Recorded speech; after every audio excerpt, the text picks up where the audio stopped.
మనకు ఎన్నికలనేవి ఎంతో దూరంలో లేవు.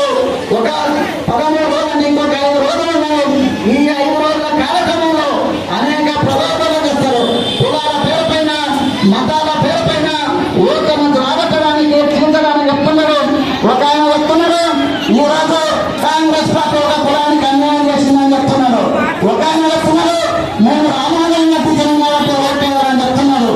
రామన్నా రామాలయన్నా ఎవరైనా వ్యతిరేకించాల్సిన అవసరం లేదు. కానీ దేవుడు అనేది ప్రజల కష్టాలు తీర్చడానికి, ప్రజలకు కష్టాలు వచ్చినప్పుడు ఏం చేయాలని అర్థం కానప్పుడు ఓడిపోవడం కోసానికి దేవుడు ఉన్నారు. కానీ ఓట్లు వెయ్యాలని చెప్పడానికి దేవుడు లేడు. వీళ్ళు దేవుడు పేరు చెప్పుకొని ఓట్లాడుతున్నారు. బీజేపీలో ఇక ఇక్కడ పనిచేస్తున్నటువంటి బీఆర్ఎస్ అభ్యర్థి ఫలానా కులాలకు కాంగ్రెస్ పార్టీ అన్యాయం చేసింది కాబట్టి మాకు ఓట్లు వేయమని చెప్పడం జరుగుతుంది.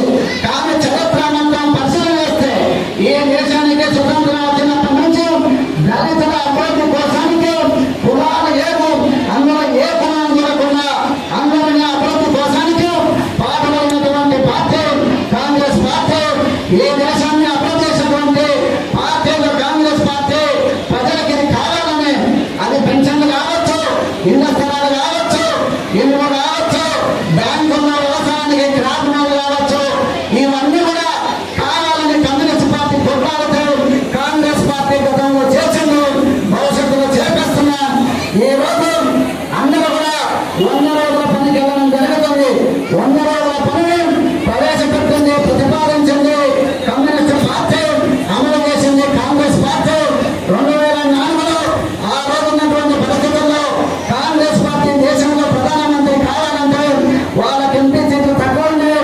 కమ్యూనిస్ట్ పార్టీకి ఎంపీ సీట్లు ఆ రోజు 64 సీట్లు ఉన్నటువంటి పరిస్థితుల్లో ఈ దేశంలో ప్రజలందరూ వ్యవసాయం మీద ఆధారపడినటువంటి వాళ్ళు, వ్యవసాయ సీజన్ అయిపోయిన తర్వాత పని లేక పచ్చ ఉన్నటువంటి సందర్భంలో వీరికి